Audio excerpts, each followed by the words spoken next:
Hello and good afternoon, friends. Welcome to the CEC-UGC live lecture. Dear friends, today in this session we would be talking on some criticisms against functionalism, and for this discussion we have once again with us in our studios Dr. Ajay Verma. Dr. Ajay Verma is Associate Professor in Center for Philosophy, School of Social Sciences, JNU. So let's welcome our guest Dr. Ajay Verma and let's try to get in-depth knowledge on the topic, some criticisms against functionalism. Hello sir, welcome to the UGC lecture. Thank you, Geetika.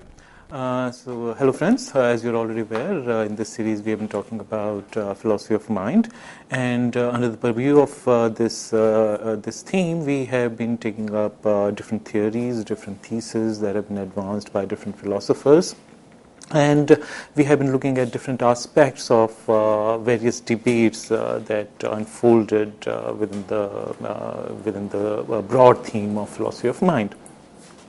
In this connection, last time in our last lecture we discussed mainly broadly about what functionalism is, what are the issues in some of the other theories that functionalism is able to address, and how functionalism, while being able to address certain issues that were there in identity theory, seems to be also a kind of a move again towards behaviorism, though there are sort of very, very clear,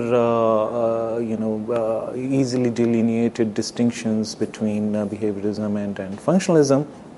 So we discussed in length about how functionalism is has certain sort of does away with certain issues that were there in identity theory, and how sort of at the same time it shares some similarities with behaviorism, though at the same time, it is able to address some of the issues that were not properly, that didn't seem to be properly addressed in behaviorism as one of the theories in philosophy of mind.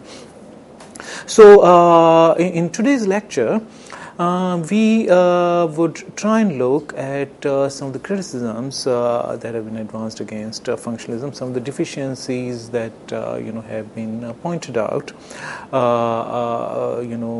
supposedly there in functionalism. In that connection, we should recall that functionalism, is an idea in philosophy of mind, which makes, which kind of paves the way for, the possibility of the idea of artificial intelligence.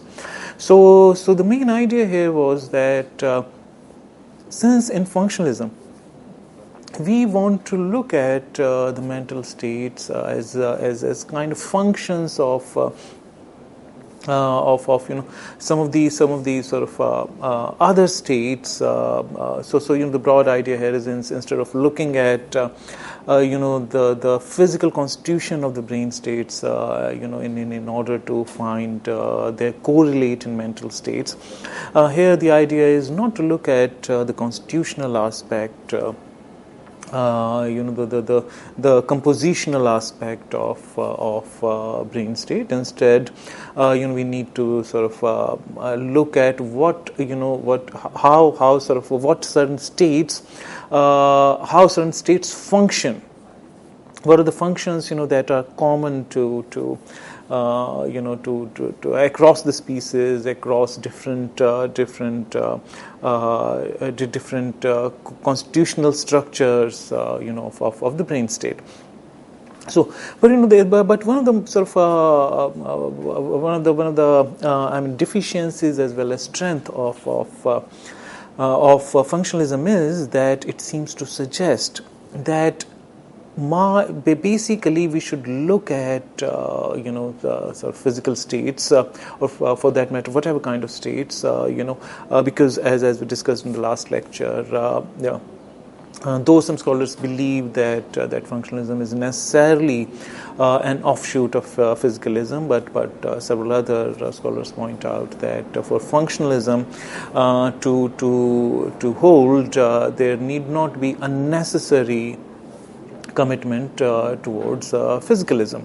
But notwithstanding, the idea here is that if we want to look at different brain states only in terms of their causal effects, in terms of what kind of mental states it sort of gives rise to, then it would be something like this. There are several mechanical jobs that we used to earlier do on our own, but many of these mechanical jobs now we have kind of handed over those jobs to machines. So, say for example, washing clothes, and several others. I mean, there are sort of any number of machines in even sort of most ordinary of households nowadays. So we have given several functions that we used to do earlier to the machines. So if we want to look at sort of brain in terms of the function that is achieved, or in terms of its functional aspect, what work it sort of it achieves for us, then the problem would be that if we want to look at brain states merely in terms of their functional structures, their functional aspect, then that would mean looking at the brain merely as a kind of a functioning machine. That would mean that if we have a machine that could perform all the same functions that we generally associate with the brain, then we will have to say that that machine has all the corresponding mental states as well. So basically the idea is that if we think that the function of the brain is to think, or is to is to account for certain experiences and so on and so forth, which are causally related to it, so functionally related to it, then if a machine could be put together, which performs all those functions which generally we associate with the brain, then we'll have to say that that machine has all the mental states that are we otherwise sort of associate with its counterpart. So that leads to in a certain way paves the way for the idea of artificial intelligence. So to read a passage from Neil Campbell's book, so long as a computer and its program are capable of realizing the causal roles corresponding to the relationships between stimuli, the other mental states, and resulting behavior in human beings, the computer would have all the same functional states as we do. For instance, if you could program a computer with a robot body to look at the sky and say it's going to rain, reach for its umbrella, and form other related beliefs, then the computer really would believe it is going to rain. So the idea here was that belief is something we don't associate with computers. But if belief is, sort of some kind of a function of brain, then since functionally there is some kind of an absolute congruence between the way a computer is working and the way sort of a human being sort of behaves in certain conditions. So other things, behavioral aspect, functional aspect being completely the same, completely sort of in congruence with each other, we'll have to ascribe the state of belief to the computer as well. Since we don't want to look at the constitutional arrangement, we don't want to look at the constitutional structure, something that identity theory was committed to. So if we don't want to do that, if we don't want to sort of believe that there is a necessary kind of a correlationship between the certain brain states and certain mental states, we want to do away completely with the constituents, the constitutional structure of the brain, then and if we just want to look at what these certain states achieve for us, if we just want to focus on the functional aspect of it, then this happens to be its natural outcome. So in that case, we'll have to associate certain states which we generally don't ascribe to machines. We don't say that machines think. We don't say that this computer is thinking so and so, because thinking, believing, feeling a pain, and so on and so forth are certain mental states that are only ascribed to human beings. But if we want to look at only the functional aspect, then we'll have to say that computers can think, computers can have belief states, and so on and so forth.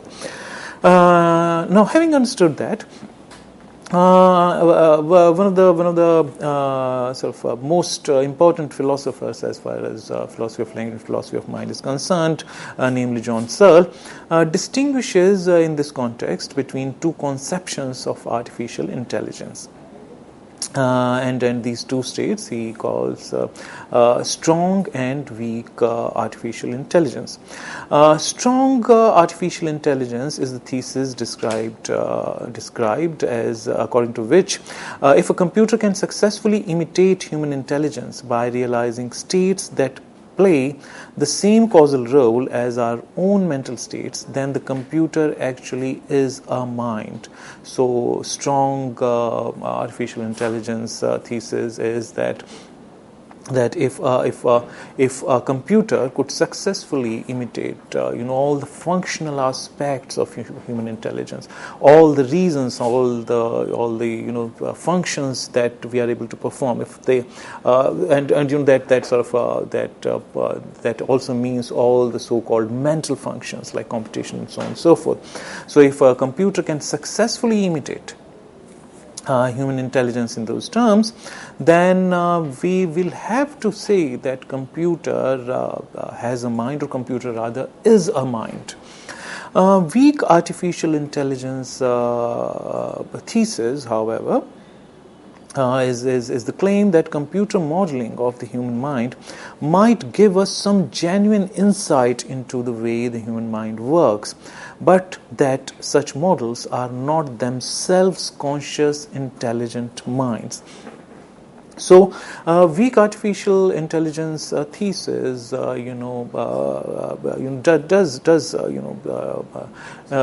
does accept that if we sort of look at computers, and if we try and compare the two, the machine and the computational machines and the human mind, this direction could give us some important clues, some genuine insight into the way human mind works.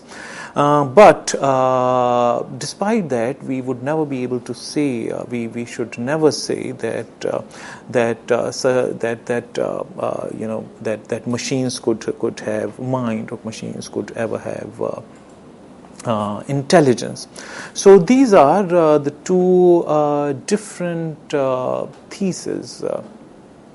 Whereas strong artificial intelligence, as the phrase itself suggests, is a kind of a very strong claim, according to which if taken to its conclusion, to its logical conclusion, would mean that mental states must be ascribed to machines which perfectly imitate all the functions that human mind does, whereas weak artificial intelligence would say, well, it could be very insightful for us to entertain such argument, and it could give us some important insight to us, but nevertheless, we could never say that such models, would be conscious. So now, taking now, one of the important questions that arises is, if we want to think of if we want to conceive of human mind as a kind of as a set of different functional states, how much ever complex those could be. And since there is always a possibility of those states being achieved, those states being imitated by certain machines as well, how would we ever know that a certain, say for example, a human person is not a machine?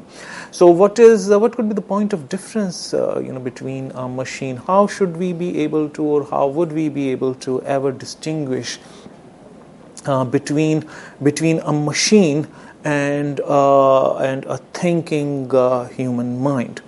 Now, about that, regarding that, one of the philosophers named Alan Turing suggests a way out. He proposes that he proposes a test which is named after him and is called Turing Test. So now to understand Turing Test, let me read a small passage from the same work again. Now suppose someone claimed to have succeeded at creating artificial intelligence. How could we determine that their computer actually is a conscious mind?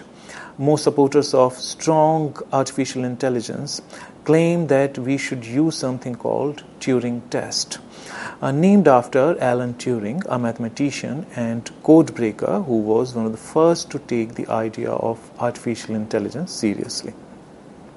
According to the Turing Test, if a computer successfully mimics human intelligence, then it actually is intelligent.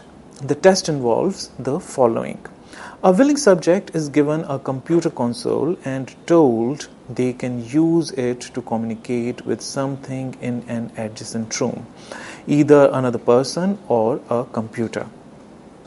They can ask their interlocutor any questions they want by using a keyboard, and they can read responses on a computer screen. So this experiment shouldn't be very difficult to imagine because there are a number of computer programs on the internet available where you could chat with another person by by text and you receive messages from the other side. So we'll have to just imagine chatting only through the text, not entertaining without the visuals.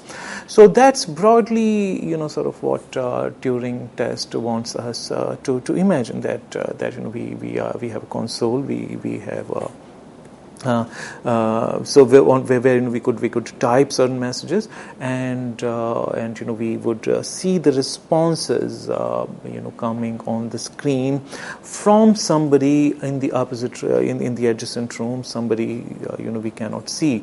It could be a human person, it could be a machine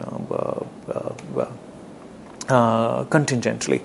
So the idea is, now the question is, if by the end of the conversation the subject cannot tell that they have been interacting with a computer program instead of with another person, then the computer actually has a mind. If the participant can tell that there isn't really anybody at the other end responding to the questions, then the computer fails the Turing test and is not intelligent and so has no mind.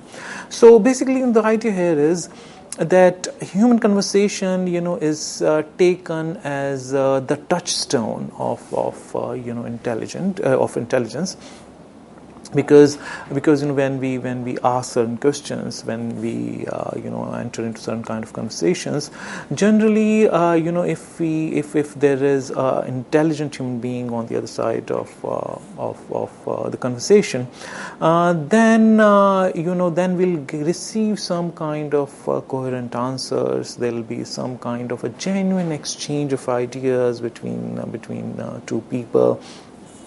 and so on and so forth. So that's being taken here as the touchstone of intelligence, and sort of something could in this experiment be called the functional state.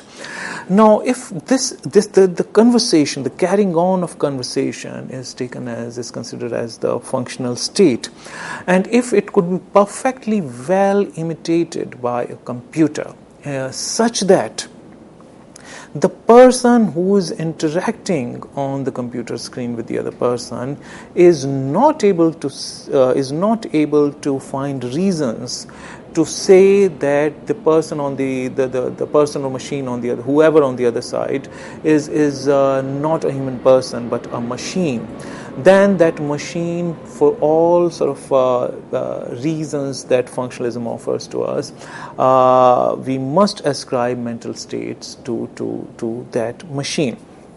So the idea here is that if we are conversing with say somebody X, and that X could be either a machine or a human being, but by just merely looking at the conversation, if we are not able to sort of tell for sure whether on the other side we have a machine, whether X here is a machine or a human person, then the machine actually has succeeded, has sort of perfectly imitated the human intelligence, so to speak. Now, for those of us who may find this test to be a little too imaginative, we must remember that that there is a sort of whole group of scientists who have been trying to find out signs of life anywhere else apart from Earth in the universe. Now, for that, the only way out is to keep sending signals out in the space and to look for any signals, if there could be any, in the space. So now, since our sort of search for life elsewhere in the universe would depend entirely on the exchange of signals, or such conversations. So therefore, the kind of science we are looking for, that could be completely some kind of artificial intelligence. So basically, the idea is that we shouldn't say that conversations always mean where we have some human being on the other side. The situation, the situation proposed by Alan Turing, should be taken seriously. It's not sort of entirely imaginative. This is something that is very much of a concrete kind of situation. So this was the argument suggested by this is actually a way out suggested by Alan Turing, and is called Turing Test. Now, there are several arguments that have been proposed by different philosophers against the possibility of what on functionalist account comes to be known as artificial intelligence. And one of these arguments is proposed by John Searle, and this argument is called Chinese room argument. Now, to understand this argument, let me read the passage again from Neil Campbell's book. So, in Chinese room argument, Searle asks you to imagine that you are locked in a room and that you don't know how to read Chinese characters. Periodically, a card is dropped into the room via a slot in the wall. On it is a question written in Chinese. You have no idea what the characters on the card mean, but you have at your disposal an elaborate system of files that together constitute the grammatical rules of the Chinese language. You also have at your disposal a set of easy-to-follow instructions which tell you that if you receive a card with a certain string of symbols on it, you should look in a specific folder and then copy the string of symbols displayed there onto a card and to push the card out through the slot in the wall. The symbols you copy on the card are the correct answers to the questions you received as input. So what John Searle, as must be evident from this passage, what John Searle wants us to do is he wants us to sit in a room where there's a small slot, and outside of that there are some people who know Chinese and who have certain questions or certain things to say to the other person in Chinese, and for that they write something on the card which is pushed through the slot that is there in the room. And you are sitting there, and you don't know Chinese, but you have a kind of an instruction manual before you, and you know perfectly well what to do if a particular string of symbols appears before you, and you follow those instructions, and accordingly you put certain symbols onto a blank card. And after putting those symbols onto that card, you push it out through the other slot, and what happens is that that response that has been generated by you happens to be each time some kind of legible response, some kind of an acceptable response to the questions that were raised by the people outside who know Chinese. Now, the point of this argument is that at no point in this procedure are the Chinese characters translated into English. So we cannot say that as some kind of an actual translation is happening here. All that has happened is that by following a set of instructions based on syntactic rules, that is the rules of grammar of Chinese, you have provided grammatically correct response to questions. Searle says that from the point of view of an external observer who asks the questions and reads the responses, whoever is inside the room will appear to understand Chinese. So, for all practical reasons, the person who knows Chinese and sitting inside and sitting outside the room would assume that the person inside the room who's giving those answers, does know Chinese, does understand Chinese. So, however, from your point of view, there is no understanding of Chinese at all. Any such understanding is an illusion. You haven't a clue what the questions or answers mean. All you did was follow a lot of rules about which symbols go with which.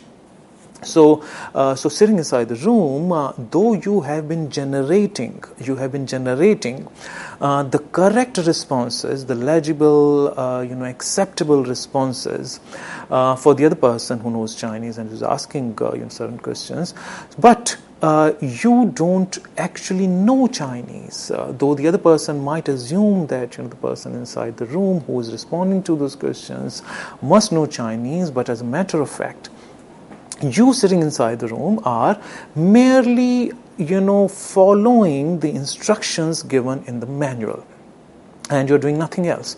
And that could not be tantamount to understanding of a language. So basically the point here is, since we know that John Searle has produced a lot of work in the area of philosophy of language. So basically here the idea is that computer at the end of the day is only is a machine that works entirely on syntax. It has a certain it could have certain syntactical structure as a part of its program, as a part of its as a part of the softwares that it could be running, and it creates a response based on that. It shouldn't take us much effort to understand that. Say, for example, say for example, while even operating on operating systems like Windows, we say something, we type something, in English, and it almost seems as if computer understands what we are saying.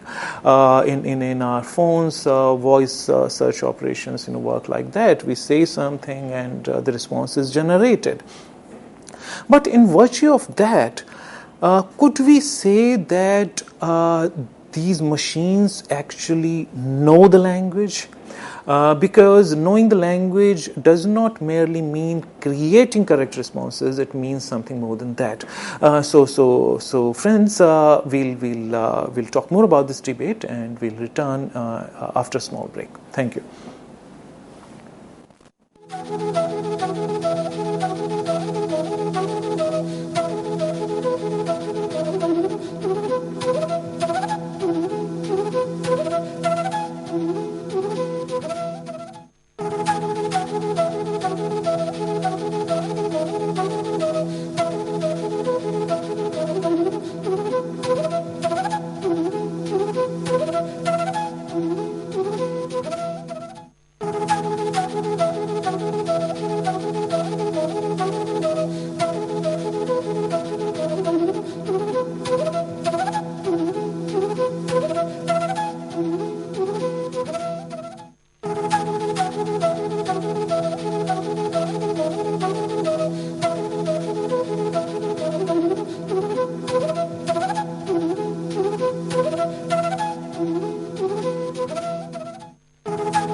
Welcome back, viewers.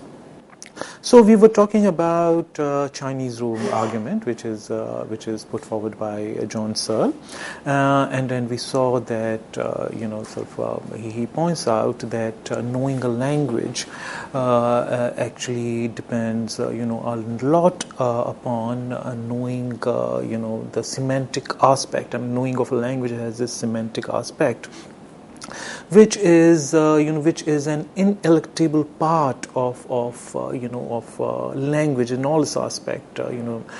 So knowing of a language would have semantical aspect of it, without which we cannot we cannot say that a person who doesn't know the semantics of the language knows the language. So now, the reason why this argument poses a challenge for Turing test is something like this. So to read again a small passage from the same work. So in the case of Chinese Rome argument, we have a system that passes the Turing test. And thus, it's a system that mimics an understanding of Chinese but doesn't really understand Chinese. This shows that the Turing test is not a reliable method of determining whether or not something is intelligent, in which case the claims of strong and artificial intelligence appear overly optimistic. Searle's conclusion is that a computer program is a mere syntactic engine. It can follow all the rules of language and thus formulate appropriate answers to any question one might think of. But the computer never understands anything. The word understand anything. So even though the computer may generate what we'll have to say are the right responses, still we cannot say why we still cannot say that the computer actually knows the language. So a language has a semantic aspect as well. This is why, say for example here, we could even talk about translation tool prepared by Google. So there, even though, like whenever we try to translate, a sentence from or a passage from one language to another, some of the sentences, we may find, could have been perfectly translated, but most of the time we would find that many of the sentences, do not seem to have a clear meaning. And that happens because this tool generates a response which often turns out to be the correct response. But since the computer is running entirely on a program, on a software that only has syntactical sort of aspect, but is not aware of the semantical aspect of language. Therefore, the machine would never know whether the sentences that are being created, are actually, actually do have certain, truth conditions in terms of, experience of those conditions and so on and so forth. So therefore, a perfect translation tool is almost impossible to create. You can come very close, but until and unless we are able to sort of create some kind of semantic understanding of the language in the computer, it wouldn't be possible. And it seems highly implausible to believe that machines would one day have this kind of semantic understanding of language. So to understand Chinese is to know, Searle points out, what the symbols mean, underscored the word mean, not merely to be able to put strings of symbols together according to the rules of that language. What symbols mean is often called semantics and is contrasted with syntax or the grammatical rules of a language. So the main sort of point, the main point of the Chinese Rome argument is, what this argument does is that it presents a contrast between a computer and a human being, especially from the point of view of knowing a language, which we try to understand through the example of Google Translation tool. Though syntax is the most important part of language use, but it cannot on its own produce semantic understanding. Semantic aspect is ineluctable to the knowing of our language, and that cannot be artificially produced. Even though syntax could be sort of artificially produced, probably we could in a certain sense say, well, computer seems to have some kind of syntactical understanding if one wants to sort of push the word understanding to its limit. So there could be some kind of perfect imitation of syntactical understanding, though even that is challenged by Searle in his sort of later work. So, but no semantic understanding. Now, a possible rebuttal that certain scholars have come up with against Searle is that here in this experiment, in this thought experiment rather, we are only looking at the person who is generating a response, and we are saying that a person without knowing a language can create certain right responses to certain questions without actually knowing the language, without actually having the understanding of what is being asked. So in order to sort of answer something, we must understand what is being asked. Only then we can have an answer to that question. But here, without understanding it, where understanding would refer to some kind of a mental state, without understanding, we are able to generate the right output. But here, in this thought experiment, we are singling out the person inside the room, from the entire system. So the entire system is basically, sort of comprises of the room, the slots, the inputs coming from a certain place, the output, going through a particular slot. So that's that is, sort of, this is what is the constitution of the entire machine. So machine includes much more than the human person sitting inside the room.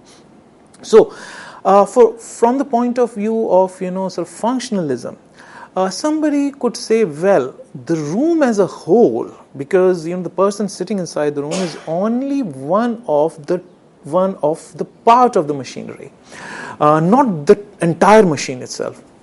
So therefore, one could say, well, room as a whole knows Chinese. So say, for example, somebody cannot say, well, my brain knows Chinese, but I don't.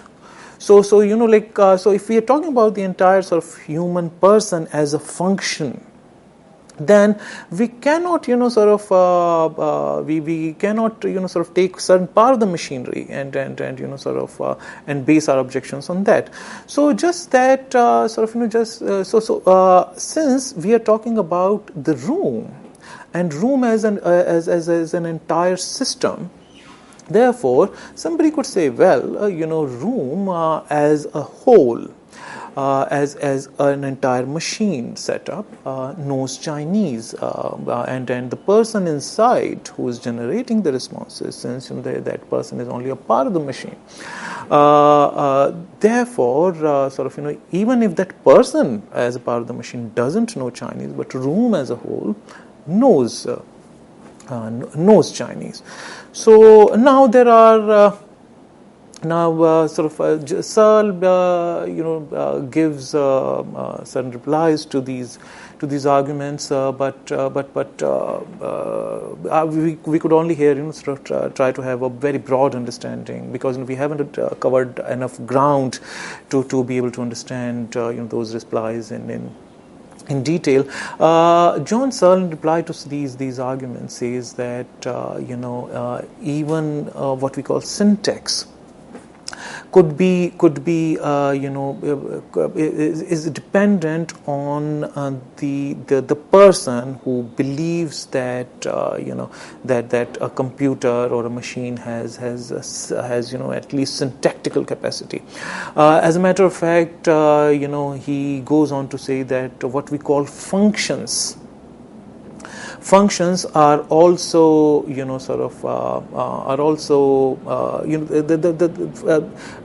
any given thing does not have any intrinsic kind of a function. So what we call function of something is something that is a matter of interpretation, and there are there could be several. Arguments. There could be several examples to understand that. Say, for example, it was much later, after probably William Harvey, that we started to know that certain part of the body is responsible for the pumping of the blood. So we could say, well, heart. The function of the heart is to pump blood. But there could be somebody else who may believe, well, heart is nothing but something that generates a particular kind of a pattern whenever we observe pulses. So merely the sound pattern that it generates, and so on and so forth. So the idea is that heart could be doing so many things. It is beating rhythmically, it's creating a certain rhythm of pattern. So it is performing so many functions, and certain functions leading to certain other functions. So which function do we focus on? So it doesn't have so to speak one exclusive intrinsic one exclusive function that could be called intrinsically belonging to this body part. So that way, function of something is also a matter of interpretation. So Searle tries to sort of give certain responses to these to the rebuttals that that are put forward against his Chinese Rome argument. Apart from that, there are other philosophers as well who have placed some important arguments against functionalism. And two of these important arguments are called inverted spectrum argument and also absent Qualia argument. So we want to look at now at some of these arguments. So now the inverted spectrum argument was proposed by a very famous philosopher of mine named Ned Block. So this argument goes something like this. I'll read the passage from Campbell's book again. If the inversion, so this is again a kind of a thought experiment. So we want to imagine that there are two girls, Jane and Anna. Such that the inversion of Jane's color qualia is systematic, such that whenever sort of Jane, one of the girls, sees a particular color, she recognizes it as red. So it generates a certain kind of a response. It generates a certain kind of experience in her mind, namely that of red. Whereas there is another girl, namely Anna, whenever she sees the same very thing, it generates another kind of experience, color experience in her, namely that of green. But both of them call that particular object as red, and their behavior for all practical purposes is systematic. So even though Jane actually Anna doesn't see the same color, doesn't experience the same color as Jane, but since she uses the same term, she uses the same kind of descriptions. Say, for example, Anna could say, well, I like the color red, even though in each instance her experience of the color is very different. So in terms of their behavior, both of them are sort of following the same behavior, which is completely systematic, and sort of is sort of absolutely coherent in the presence of the color red. But as a matter of fact, their sort of their experiences are inverted. So the experiment goes something like this. If the inversion of Jane's color qualia is systematic, there should be no way for anyone to discover the differences between her sensation and Anna's, even though the sensations are different, the experiences are different. All of the relationships between the colors, such as similarity, opposition, harmony, dissonance, contrast, and so on, are preserved, which is why Jane and Anna agree about which colors go with which when they decorate people's home. Another factor that makes this state of affairs seems possible is the fact that we learn color words by ostension, by being shown colored objects.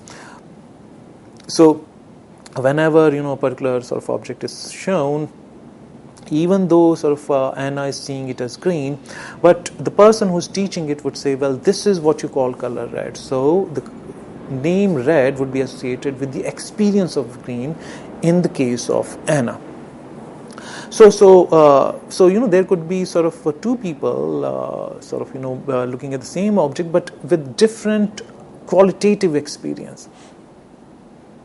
So the idea here is that suppose red objects appear to Jane as green objects, as green objects do to Anna. She has associated the word red with her sensation of green, and thus says that red objects are red, even though they appear to her the way green objects appear to everyone else. Even if we admit that such a state of affairs represents a coherent possibility, this creates a serious problem for functionalism. The sensation of red is a mental state, and according to functionalists, must be a functional state that occupies a certain causal role.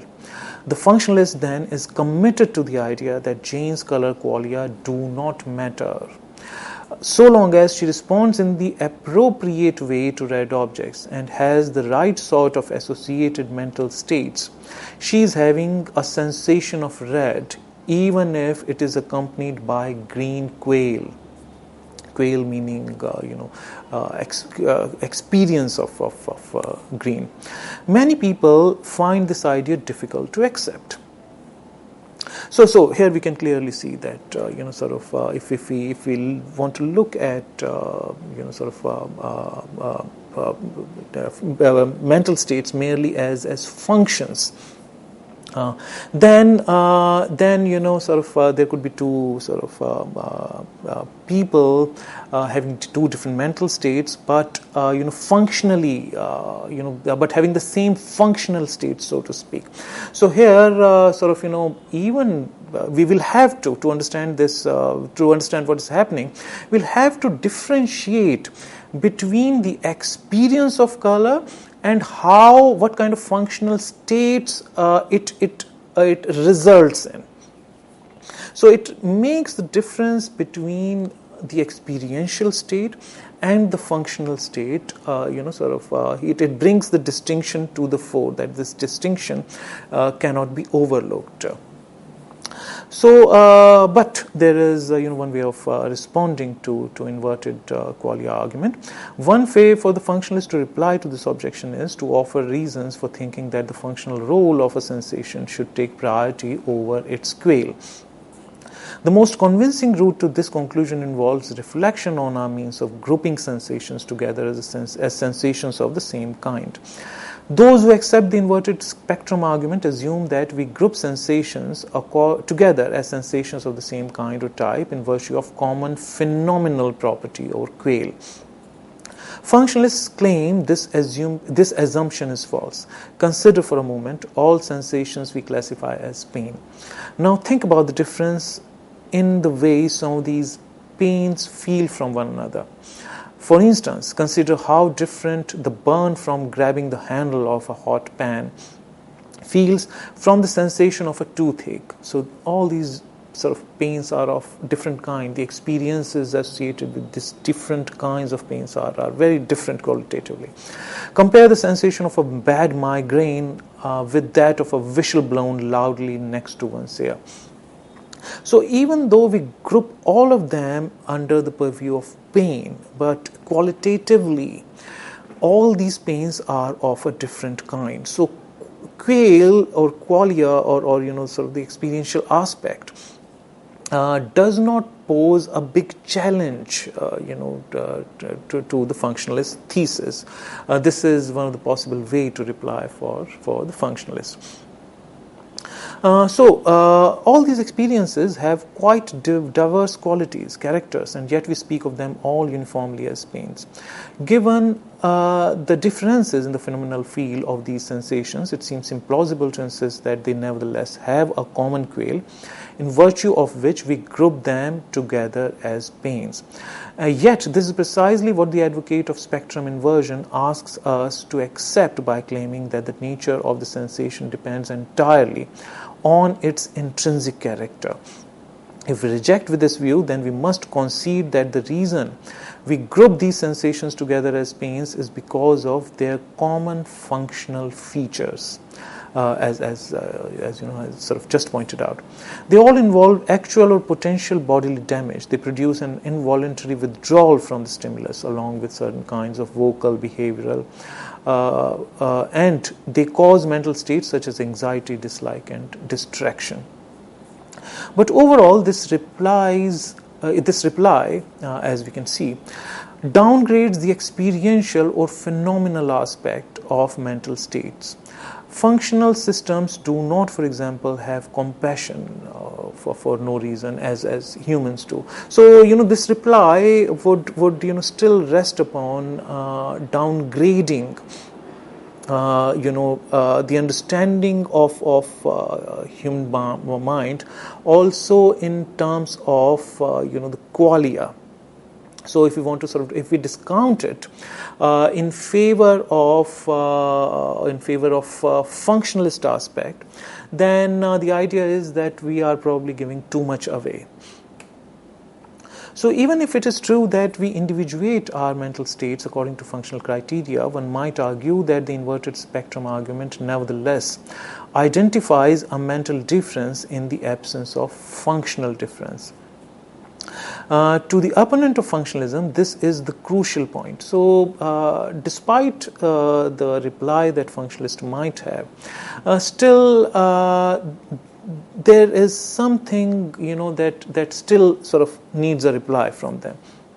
So, to the opponent of functionalism, this is the crucial point. Whatever role qualia might play in the individuation of our mental states, as long as there can be a mental difference without a functional difference, so far as there, to repeat, as long as there can be mental difference without a functional difference, like in this Jane and Anna, argument. So there we find mental differences without functional differences.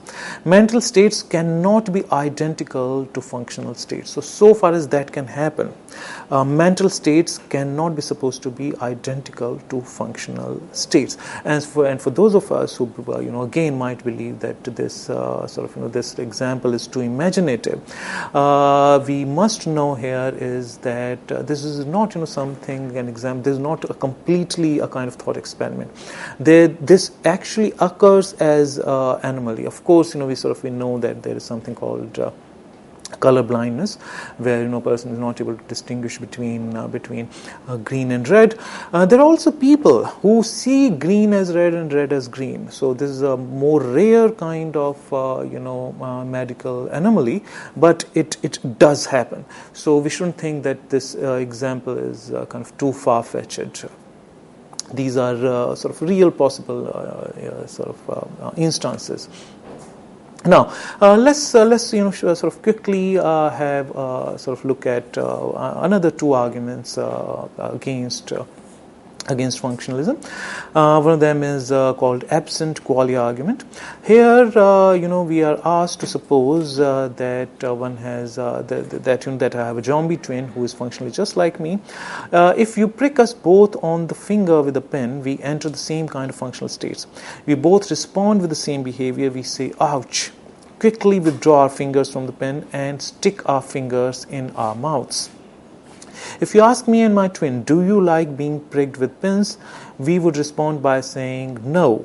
Since my twin and I are in a state with the same causal or functional role, we must be in the same kind of mental state.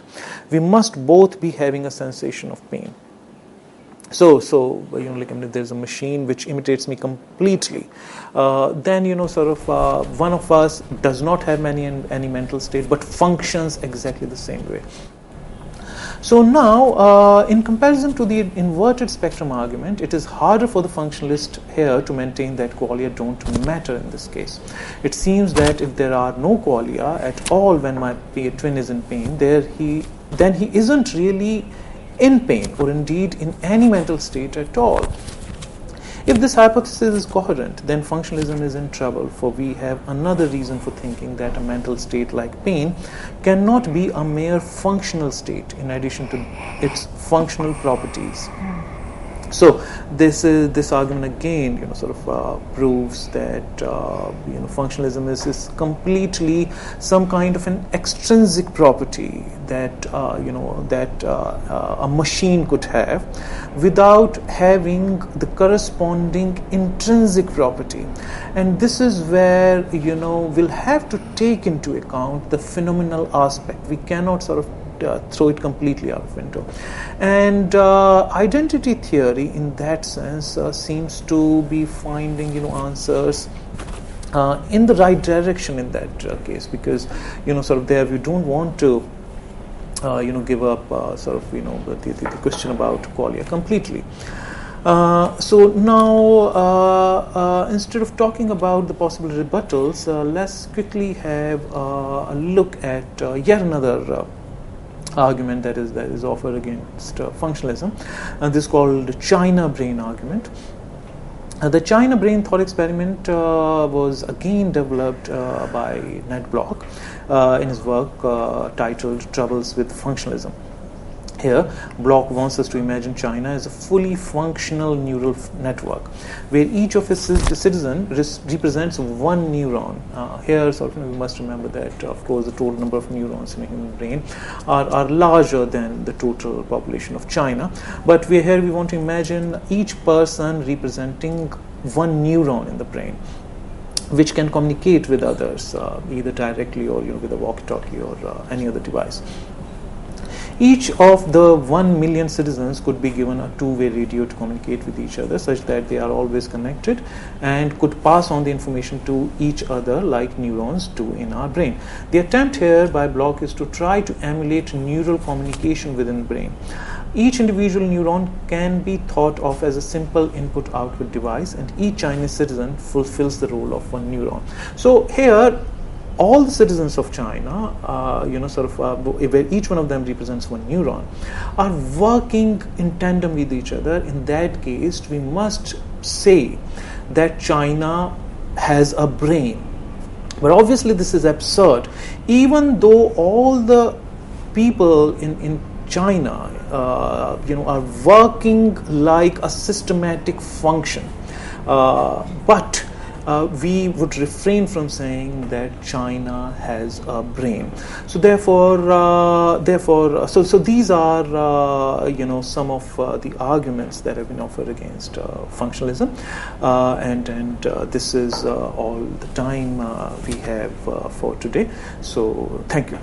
With this, thank you, sir. Thank you so very much. And dear friends, do write to us at info.cc@nic.in if you have any queries or feedback. We would be meeting again soon. Till then, take care. Goodbye. Thank you, sir. Thank you once again.